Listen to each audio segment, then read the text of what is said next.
So I'm going to be recording this webinar, honestly, because we want to also circulate the proceedings of this webinar to those people who could not make it, due to other professional commitments. So, without further ado, let me get straight into today's, presentation, which is essentially around the topic of, mastering the art of data storytelling. Um, I'm sure all of you can see the screen. Once again, a very warm welcome to all of you, and a couple of very honestly ground rule requests. Please do switch off your video and mute the audio during the webinar. And we would also request you to keep your mobiles in a silent mode.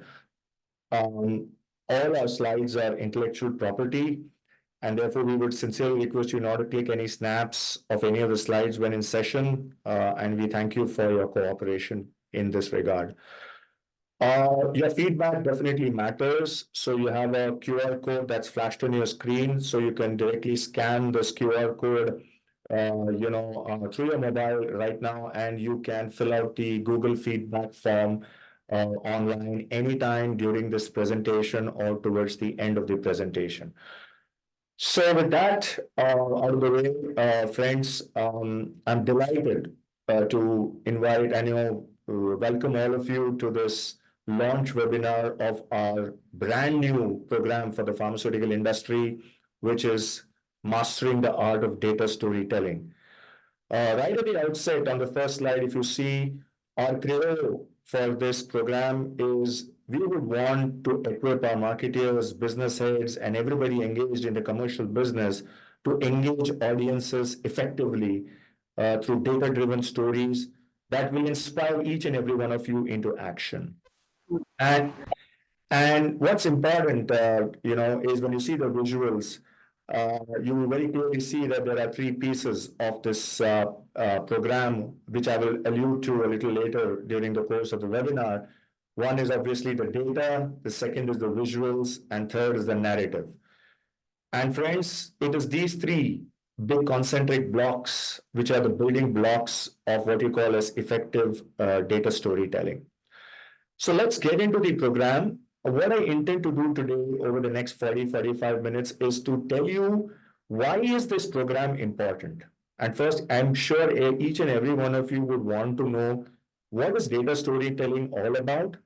Why is it so important in today's business context? And I'm going to set the context and the preamble in the first part of the presentation.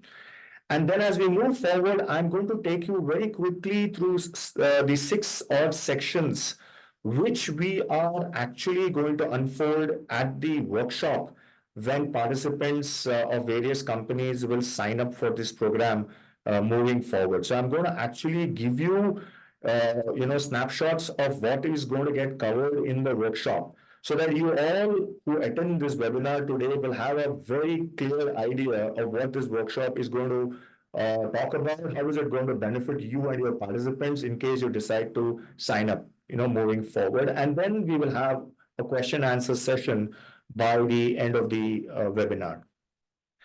So the first point, friends, which I was talking about is why is storytelling important? Right? And it's something which I think each and every marketer, business unit head, sales head, commercial directors, HR, L&D, you name it, including data analytics people, need to understand why is storytelling important.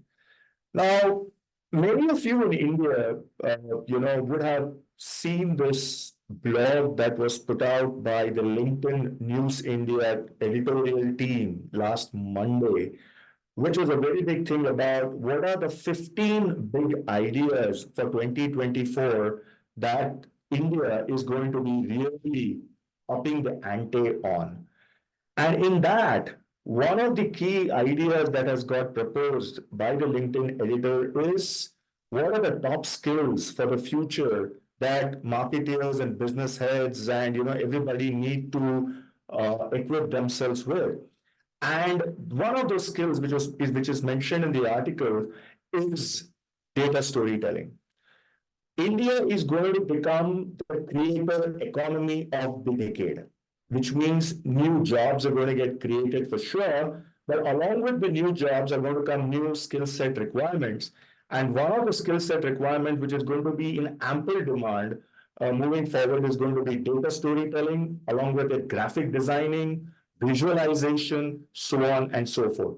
So it's absolutely imperative that data storytelling skill needs to be imbibed not just for today, but it's a skill building for the future.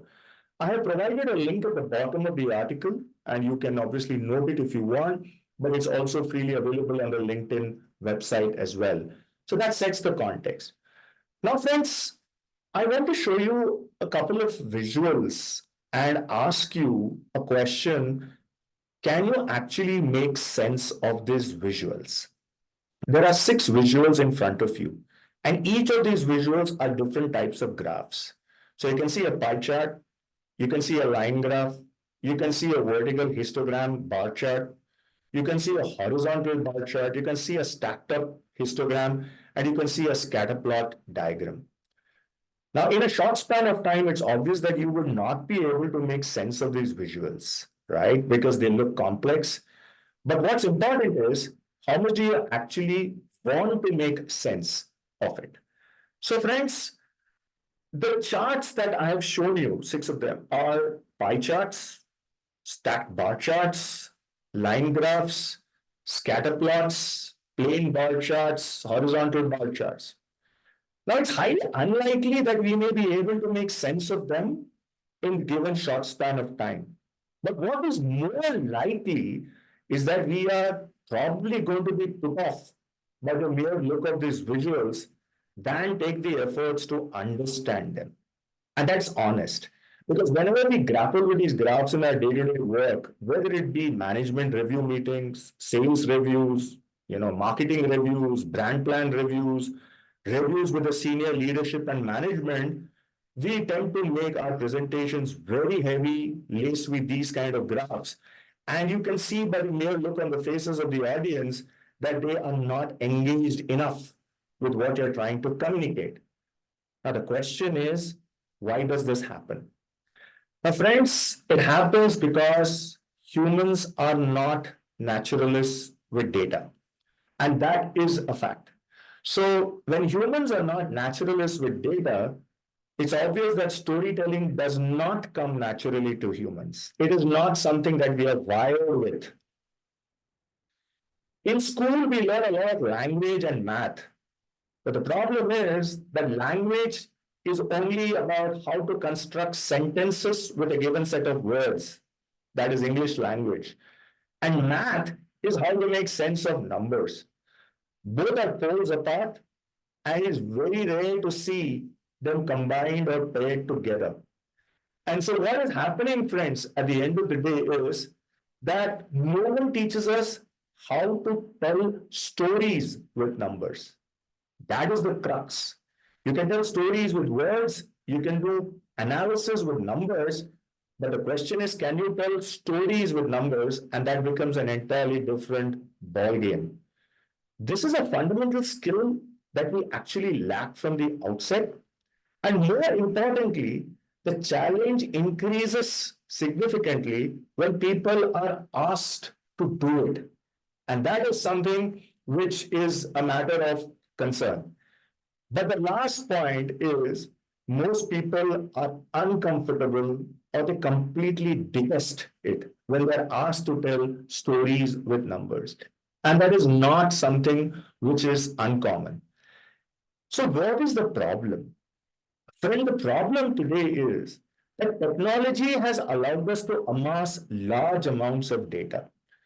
A decade ago, we went into the data gathering mode. So every single company said, let's collect as much data as possible. Data from the field force, data from, what you call, from agencies, so on and so forth. So data gathering became important. Then there came a period where the sense was, how do we make sense of all that collected data? Now we have the data, but how do we make sense of it? And therefore, the field of data analytics took shape. where people were asked to analyze whatever data was collected, make sense of that data, and try to take decisions based on that data.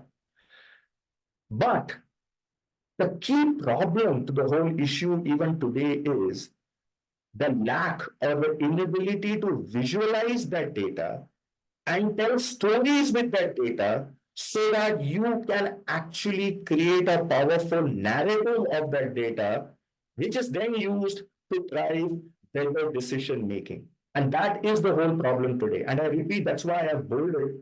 That is, how do you visualize that data and tell stories with it so that you turn it into a powerful narrative which can be used to drive better decision making.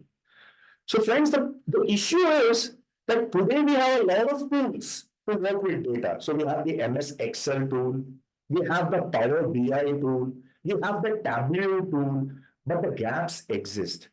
Gaps exist not in terms of the data itself per se, the gaps exist in terms of the capabilities of converting the data into meaningful stories.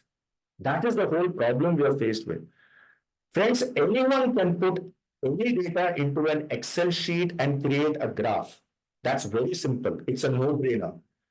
But unfortunately, for most people, the process of data visualization ends there. And that is the challenge. And therefore, it can make even the most interesting story completely underwhelming or impossible to understand. But it doesn't have to be like this all the time. Because you are in the business of narrating stories. We are in the business of creating impact on our business. And that only happens when you imbibe the skill of data storytelling. So we are here and proud and happy to launch formally our program called the Mastering the Art of Data Storytelling, where we hope to accomplish how to engage your audiences with data-driven stories that will inspire action, which will lead to data-driven decision-making, and at the end of the day, will help you to drive better business outcomes. So friends, let's start with the premise of an understanding between data and stories. And please take a look at the visual on your screen. The left box is of data, and the right box is data plus something. And that plus something, which is a mix of visual and a story, is called as data storytelling. All of us realize that there is always a story in every single piece of data. There is no doubt about it. There is always a story in any data. But the problem is the tools do not know what the story is. And that is the challenge. Sorry, give me a minute. Yeah.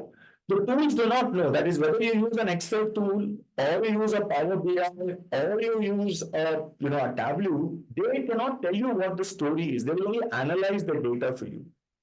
Now the challenge is, how do you bring that story to life? It is the marketeers and the BU heads and every single commercial leader who needs to step in and bring that story conceptually and visually to life. And those are two important things, conceptually and visually to life. And that is why the skill is of tremendous importance, not only for today, but for the future, which is data storytelling. Our job is not to show the data, but tell stories with the data. Unfortunately, when we make presentations during our business reviews, brand plan reviews, sales reviews, anytime during the month, or even senior leadership review, performance reviews, we only show the data. We are unable to tell stories with the data. Now, why is this such a problem? The inability to tell compelling stories is because we lack a fundamental skill. But mind you, data storytelling is today becoming a very important, desirable skill, not only for people who hire, but also those who take decisions based on data. And so there is no escaping the fact that data storytelling is here and is real and here to stay. Now, an effective data visualization can actually mean the difference between success and failure, my dear friends. And this is no exaggeration. So whether you're communicating findings of an important clinical study for your brand, or whether you're raising the money for non-profit for seeking funding, whether you're seeking budgetary approval from the board or from your leadership, and now is the budgeting season for most companies, or whether you're connecting with your audience while making a presentation, the fact of the matter is that you need to have strong data selling skills. And this data storytelling skills is obviously the key to turning the information to drive better decision making. So now, what are the people challenges?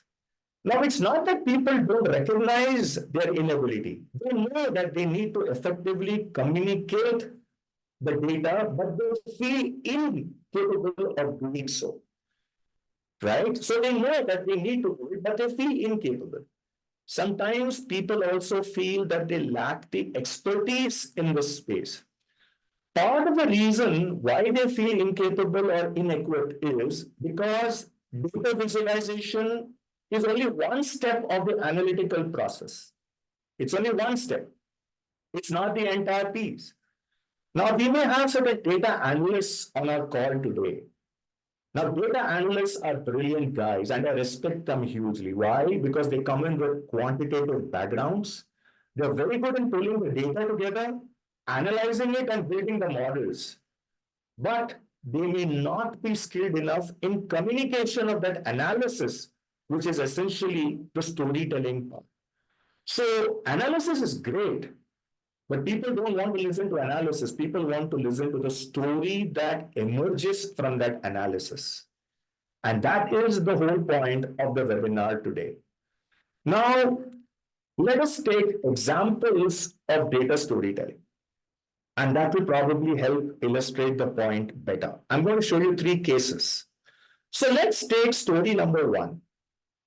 And you saw the 6 graphs in the beginning, and I'm going to take one graph of them, which is an example of how you will convert a very ordinary looking graph, of analysis into a powerful story for your audience. And this story will help not only in easy interpretation, but also in factual and faster decision making. Now take a look at this graph. And I want you to focus on the top part of the graph only. Now, if you see the top part of the graph, it's about ticket trend. And you see stacked up histograms. Now, suppose you're the chief information officer or say a senior IT manager of your company who is tracking the number of complaints received from the company in terms of hardware, software, or any other problems, and how many of those problems are getting resolved on a month-to-month basis. You can easily plot that data on a bar chart. So you can see in the bar chart, there is a blue column and there is a brown column. The blue column is the number of ticket volume which is received, that is complaints received, and the brown column is what you call as the number of complaints which have been processed. Obviously, it is on a month-to-month basis.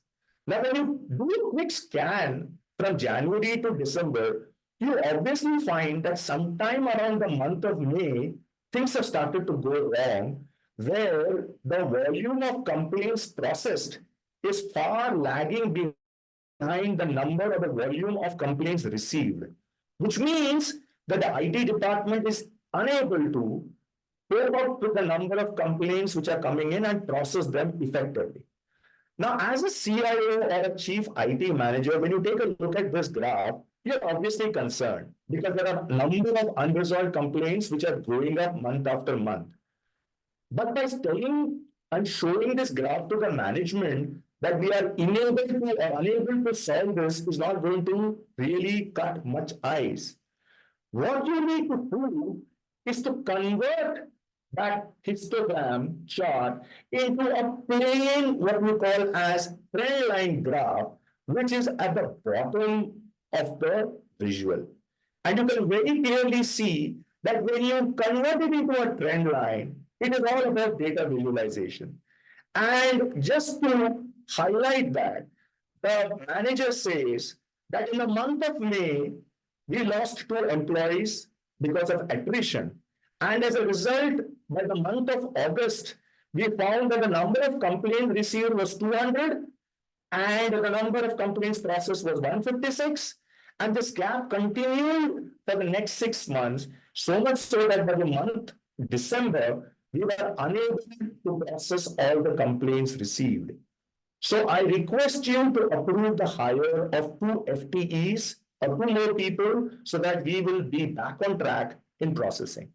So friends, you can see here that your story becomes so much more powerful for the management to take a hiring decision with the snap of a finger, because you as a CIO as well as, or as a BU head have actually transformed that data visualization from a boring histogram chart to what you call as a simple trend line chart. And therefore, it becomes an engaging story. Let us take another example of a case study where we are now looking at a story where you have a pie chart in the top half. Now, here are students who are considering to take science stream after their graduation. Now, the story shows, or the pie chart shows the distribution of students who want to or who feel about science as a career option for attending the university seminar. Now, if you see the left-hand part of the pie chart, you really can't make out anything because they are all mere percentages. And on the right-hand side are the same percentages after the students attended the seminar. Now, pie charts are very dangerous because they are relative in terms of percentages and don't give you the exact story. On the other hand, if you were to, sorry, it just got stuck. Yeah. On the other hand, if you see the second graph, you see how much percentages are actually changed. But this doesn't visually give you a powerful story. Now, what am I doing? I'm converting the survey results into a more powerful bar chart, which actually depicts what happens before and after the seminar. So now you can see that the percentage of students who were bored before the seminar was 12%, but who were actually engaged were only 14%. But after the seminar, 38%, that is roughly 2.5 times the number of students have been excited by the seminar and would like to opt for science as a stream.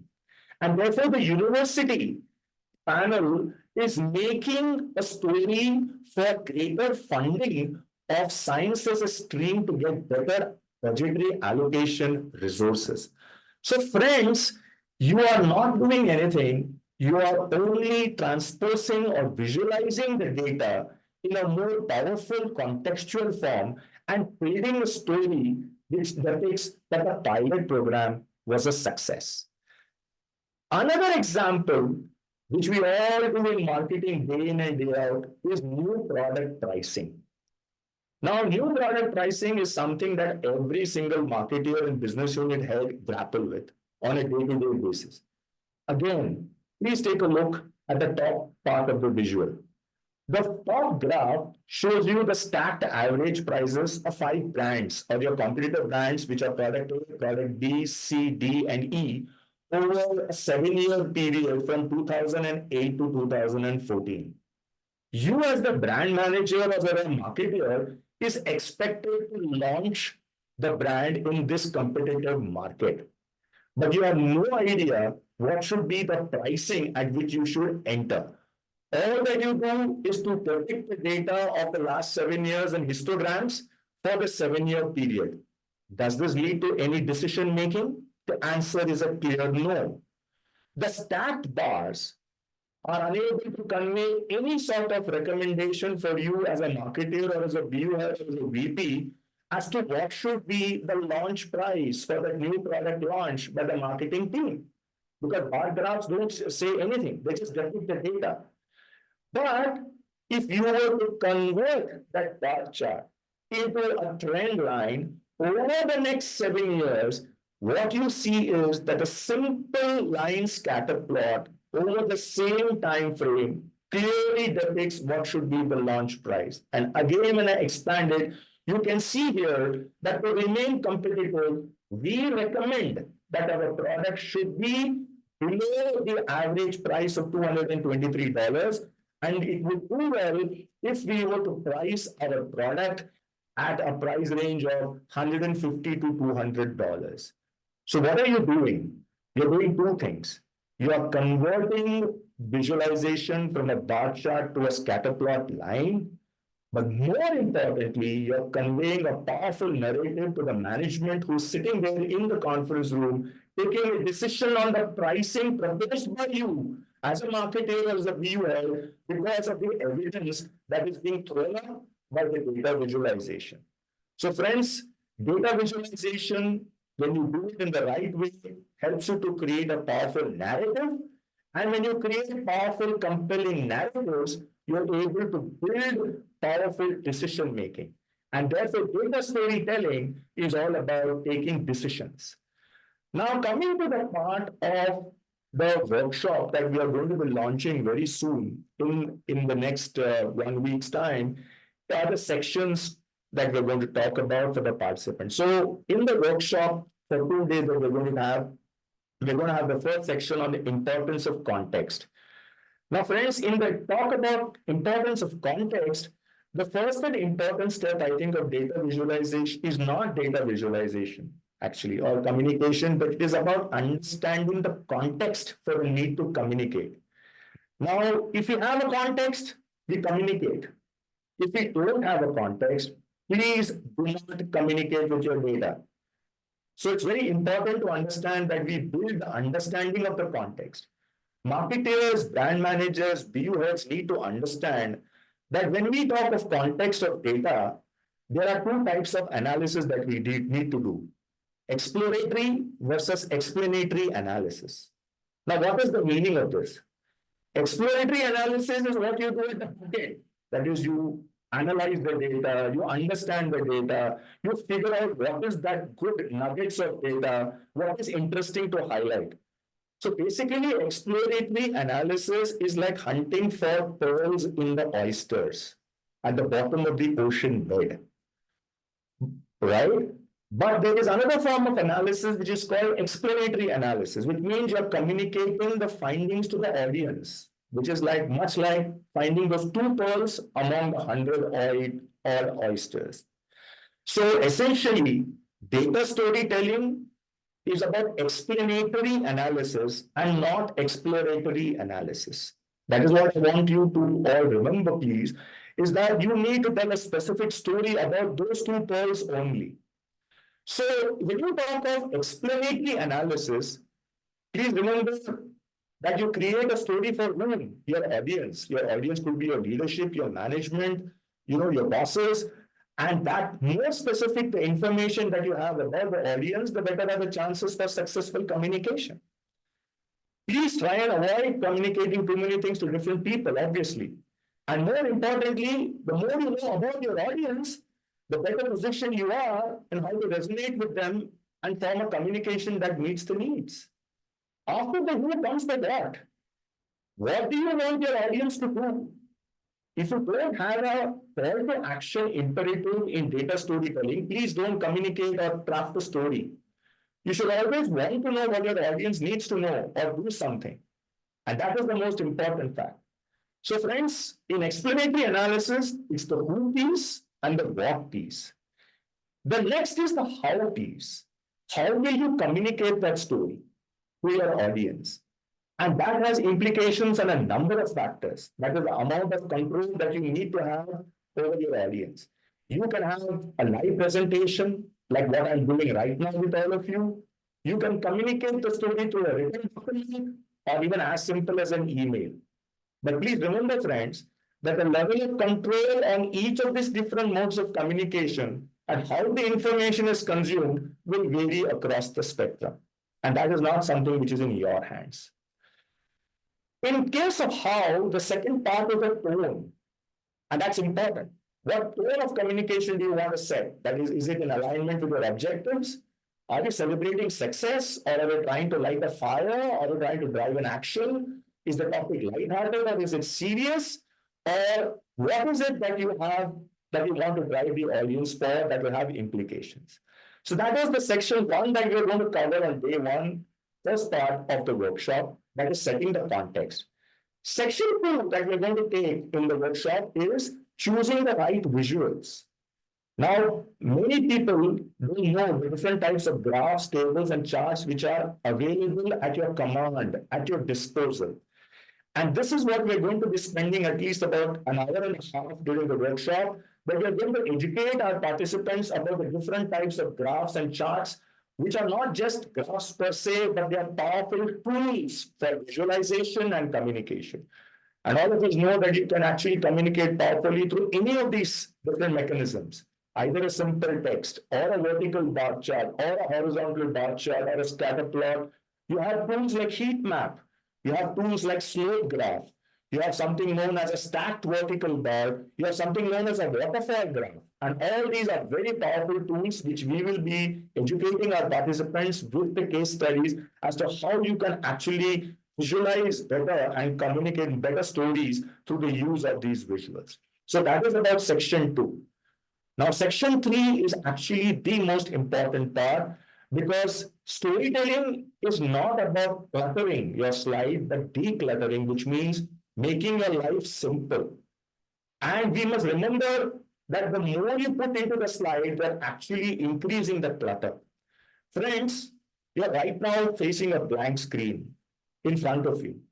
The moment I add every single text word or a graphical element, it takes up the cognitive load. What is the meaning of cognitive load? It increases the power of the brain to process that information. And therefore, we need to be very careful about what visual elements that you're going to add into your communication. Every single graph or a pictorial or a visual that you add to your presentation takes up and increases the cognitive load.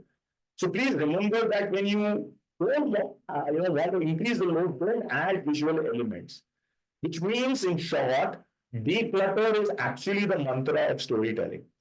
Now, what do you mean by cognitive load? I think all of us know that there are 3 types of cognitive load that human beings have. One is the intrinsic cognitive load, second is the extraneous one, and the third is the germinal cognitive load.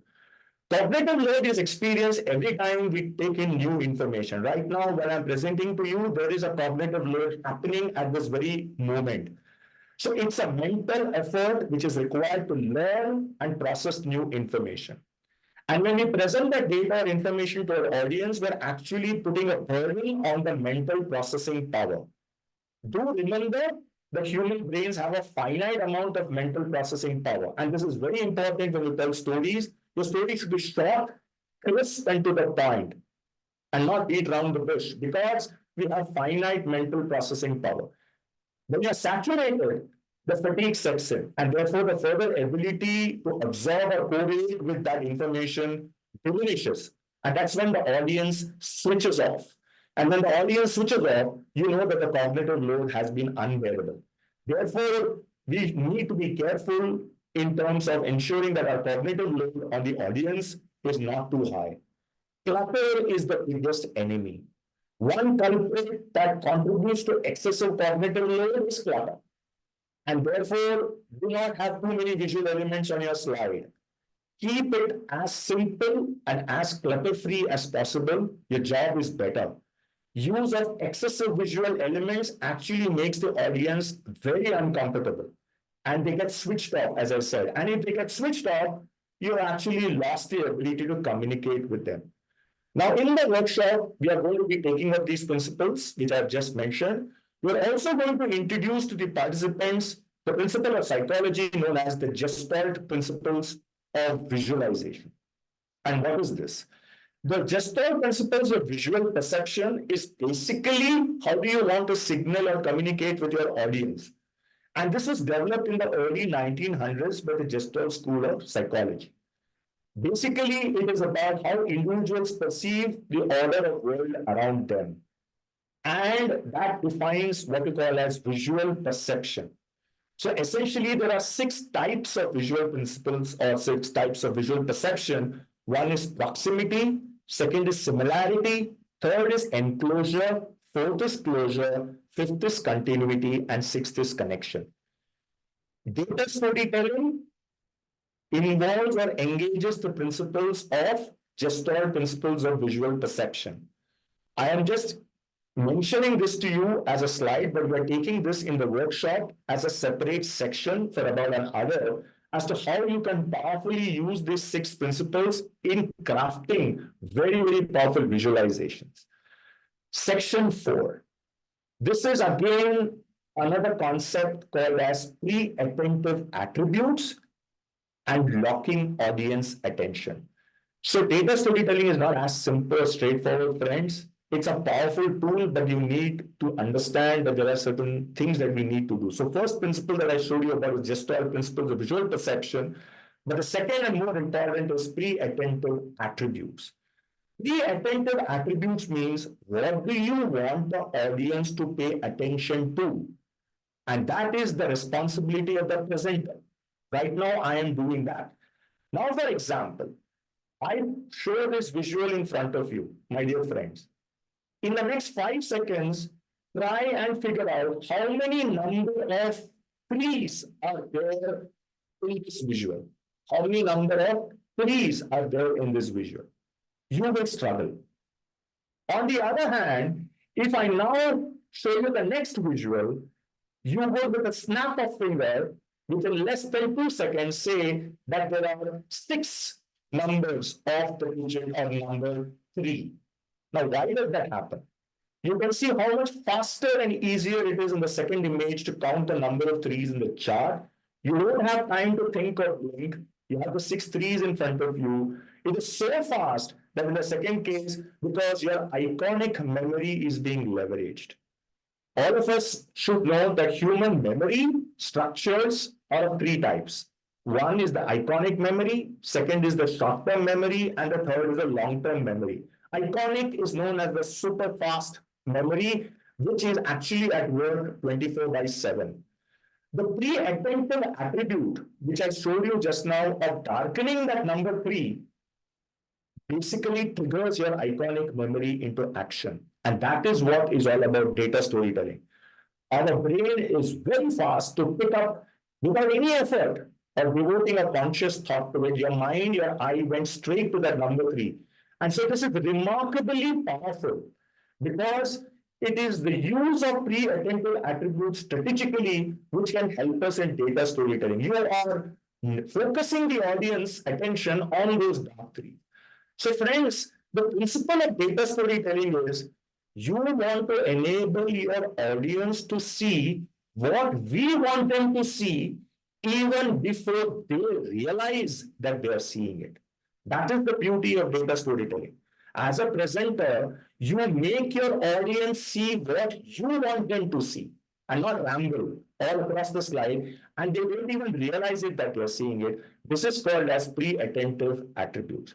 Section 5 we will talk about in the workshop is presentation design and aesthetics, which is essentially about data visualization. Here we are going to talk about how do you use the powerful tools of color, sign, font size, etc., product design, because basically form follows function, and therefore when it comes to form and function, we must realize that data visualization is all about what we want our audience to perceive about. It's all about the audience, and then create a visualization form that will allow them for ease. And more importantly, along with the form and function, aesthetics also plays an extremely important role. And so in this section 5 of the workshop that we are launching, we were going to talk about how do you use bold font, when do you use italics, when do you use underlining of captions and tables, when do you use uppercase, lowercase, typeface. You can use color as a very powerful visualization element. You can also use inversing elements as very powerful tools for data visualization, and last is font size. And therefore, when you saw one of those graphs, my dear friends, in the beginning, those 6 graphs, look at this, which is, the graph that I showed you at the beginning. Distribution by customer segment. You have 7 segments, and you have distribution comparison of US population versus your customers. This is clearly unaesthetic design. Very bad visualization. Nobody uses 7 colors for 7 segments. But the moment I use the principles of Gestalt visual perception, along with visualization, I convert it into just a plain graph. And your eyes have straight away gone on to two things: the blue bands and the 30% and the 50%. And that is what I want you to see as an audience, and that's what I want you to drive, because these are known as the pre-attentive attributes. This is an example of aesthetic design. So storytelling is about not only data, but it is also about visuals, as what you're seeing right now, presenting it in an aesthetic format, but also crafting a powerful narrative along with the data and the visuals. And finally, friends, is the last section of the workshop, which is called as data storytelling. Now, we all have heard about this story, right? This story is known to us from our childhood, the Red Riding Hood story. What is so beautiful about the Red Riding Hood and the Wolf story is that we've heard it a million times since childhood. We've not only heard it, we have also told it to our friends. But it demonstrates a couple of things. It demonstrates the power of repetition. We've heard the same story. And because of the power of repetition, your messaging has gone in from your iconic memory into your long-term memory. So the process of hearing, reading, saying it numerous times helps them to turn this into a long-term memory. Stories like the Red Riding Hood employ the magical combination of not just the plot twists, but also help us in better recall and retelling of that story. And that is fundamentally the principle of data storytelling. And in this section, which we will be doing during the workshop, we will be discussing the magic of data storytelling and how do you actually build that story or the narrative. Storytelling and decision making are very powerfully linked together. It was basically, if you look at storytelling in plays, I don't know how many of you love theater and attend plays, but I do. Now, every play has an opening act, the middle act, and the end act, right? And a play is something which sets up three situations: the setup, the conflict, and the resolution. So the first act is all about setup. You introduce the hero, who is the main character, the relationships, the world in which he lives in. Then there is an incident that happens to the hero where his life changes as the first turning point. And so his life would never be the same again. And then that is a dramatic question to the protagonist, which means it's a call to the action. Then you have the second act, which is the bulk of the story where the main character attempts to resolve the problem, and that becomes the first turning point. And then how do we overcome those challenges? How is he forced to learn new skills, etc.? And finally, in the play, the third act is the story has been resolved, the plots and the subplots are resolved, the climax which has been achieved, the tension of the story reaches the highest point of intensity, and finally, everything is happy and hunky-dory. So storytelling in plays is something which we can follow in our business world as well. And in India and across the globe, we know that storytelling is also a very powerful theme in cinema or in movies, right? In India, all of us, I don't think anybody in the audience doesn't know or doesn't heard or never has not watched this movie of Amar Akbar Anthony, right? Or the movie called Yadon Ki Barat. Two iconic movies of the 1970s and 1980s. What was the powerful storytelling formula? The lost and found storytelling formula. And then you have the movies which came in the 90s, which was basically a story of poor boy meets rich girl, opening act. Again, there is a conflict and there is a resolution at the end. So there is a storytelling not only in plays but in cinema, which we can borrow very strongly into our business world as well. So my point is, find a story that you care about, a subject that you care about. In storytelling, we never ramble, but we stay on the point. We keep it simple. We educate if required. We got to be authentic and sounding like ourselves. And we absolutely say what we mean to say, and we bear the audience in mind. So friends, as we near the end of today's webinar, I think building the case narrative is very important. So what is the workshop of the 2 days going to be on? It's going to be basically on three big buckets. The first bucket is, why is data storytelling important? And that we're going to cover on day one, which is because of the communication of insights, meaningful engagement in decision making, establishing connection. We're going to talk about why do we find it hard to tell stories. It's not easy to tell stories. It's not simplistic or just like a PowerPoint presentation that I'm now right now doing. Telling stories is difficult because sometimes the data itself may be complex. There's a variable understanding of the audience. So some of the audience people may be non-technical, so you need to establish a common denominator for their understanding. You need to build in the necessary context. You need to choose the right tools of visualization. And you also need to consider the cultural and the emotional context when you try to build stories. And the last piece is how do we tell that stories? Because it's not easy to tell stories. You have to craft a narrative. You have to do a powerful visualization and connect with the audience. And for that, you need a principle of design thinking. So when you craft a story, you have to design think that story. You need to create and visualize that story. And we're going to be covering all these parts in our workshop, which is a seamless integration of the three buckets over the 2 days. That is, why is data storytelling important? Why do we find it hard to tell stories? And how do we tell the stories? Now, friends, you will ask me, what is the program outcome? The program outcome is when you learn to tell powerful stories, you can drive effective decision making, as I showed you in the first three examples. So, in conclusion, you need to be effective decision makers. If you want to drive effective decision making, data driven decision making in any way that you do, whether you are in IT or whether you are in HR, whether you are in general management, you need to be making those decisions backed by the power of data and story that comes from that data. Because what will matter at the end of the day is real business insights matter and they need to be communicated, but in a format or a narrative that fosters very strong understanding. You need to engage your audience with a memory retaining narrative, which is very important. And I spoke to you about the definition of visual perception attributes and pre-attentive attributes. And finally, you build an alignment which facilitates very fast and agile decision making. Please remember, even if today on the call we have certain managing directors on this call, they have very little time and patience. You need to tell your stories in 2 to 3 minutes flat. And your story has to be so sharp, so focused that you get your funding or your resourcing for your projects or for your business. And for that, you need to master the art of data storytelling. So, friends, we launched this program immediately. It's going to be a 2 day workshop. We are targeting different industries, not just pharma, but medical devices, data science industries, consumer industries, industries involved with market research, consumer insights, analytics.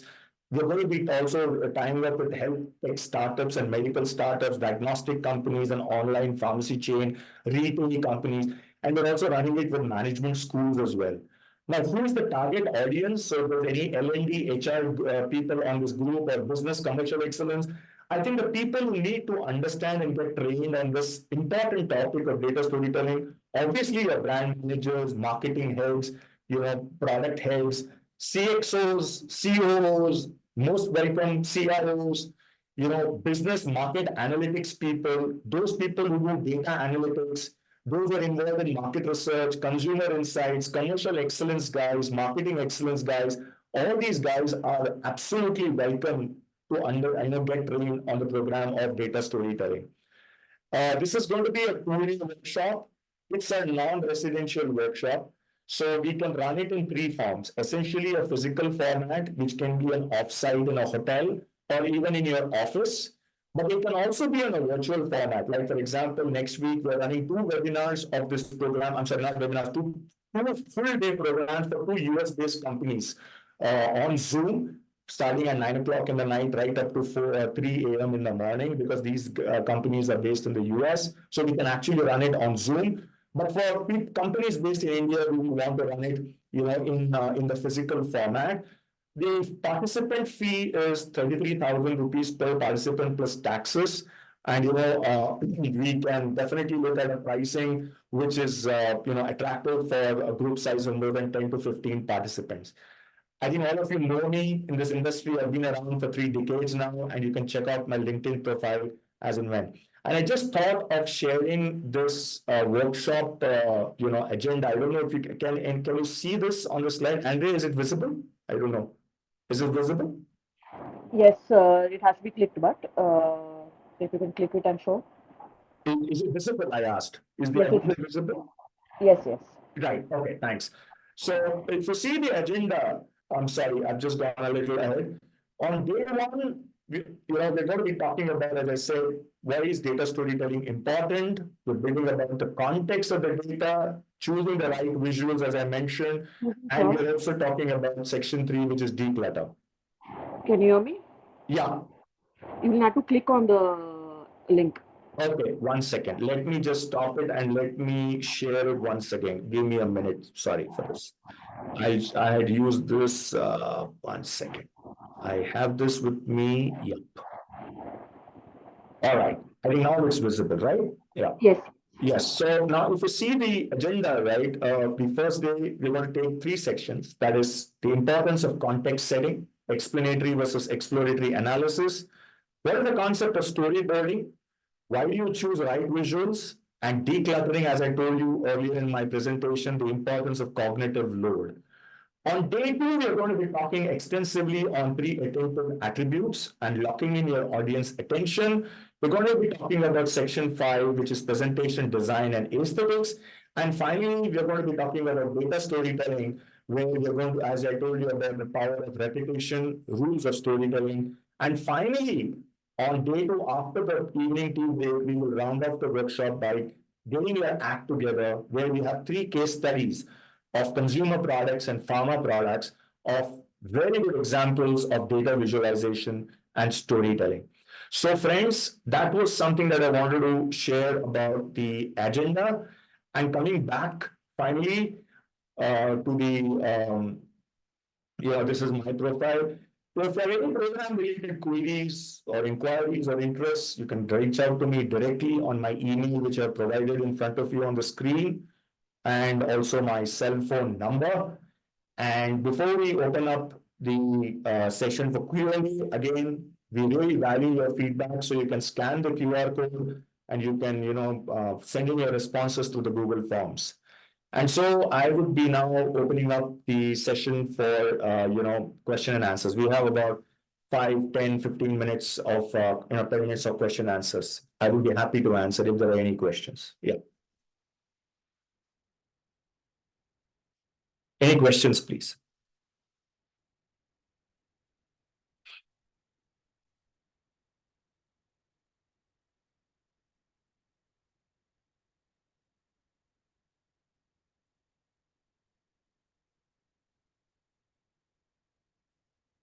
Any questions? No questions? I can see some good friends of mine. Milap, any questions? I mean, Srikanth is here, Milap is here. Thanks for coming. Pranab is here. Pranab has just joined here. Any questions? Ritu, do you have any questions? Happy to answer. Or Ashish, anyone? I mean, examples of explanatory and exploratory analysis. Yeah, so we will be covering this in the, thank you, Chaitra, for asking. We are going to be covering it in the workshop. I just gave you a flavor of explanatory and exploratory. We're going to be showing actually data pieces of what is explanatory and what is exploratory. So yes, it is that is something we'll be covering in the workshop. Yeah. We are a digital marketing agency focusing on pharma. Your presentation is very lucid. Oh, thank you. Thank you, Srikanth. Okay, so friends, I think we've stayed true to the hour, and we've had, if there are no questions, fine. Or else you can even, if there are any further questions, you can have it offline. You can email them to me, or you can call me, and I'll be very, very happy to answer your questions. And believe me, we are very serious. We believe that this is a program that is important and required for marketers and, for business heads as well. Thank you so much. If there are no further questions, I would request you to, log in your responses. I thank our colleagues, Kim, Marco, you've come in, you're dialed in from South Africa at this time. Thank you for giving us your time. Sincerely appreciate that. Zenith, you want to ask something? You went on an unmute. No, okay. So thanks a lot, friends. And, it's wonderful to have you. Have a great day, and we shall stay in touch. Thank you. Thanks, Shailesh. Thank you. Bye-bye. Bye-bye. Thanks.